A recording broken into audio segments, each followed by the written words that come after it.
ജപം തുടർന്നിടാനിതാ കൂടമഞ്ഞും അലഞ്ഞലഞ്ഞളഞ്ഞിടം കൂടജാത്രി ഉഷസ്സിലെ വിളക്കിലെ തിരിനാളം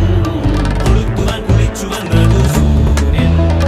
സൗവർണിക തീർത്ഥങ്ങളിൽ സൗവർണ മേഘത്തിൻ പേര് ഈ കാട്ടിലെ പൂങ്കാറ്റിലും ശ്രീശങ്കരാചാര്യ മന്ത്രം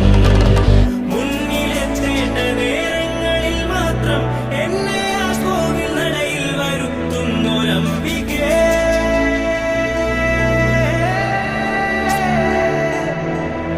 വാക്കെല്ലാം പൂക്കുന്ന ദിക്കായ ദിക്കിൽ വാഴും ശിവേ ശങ്കരി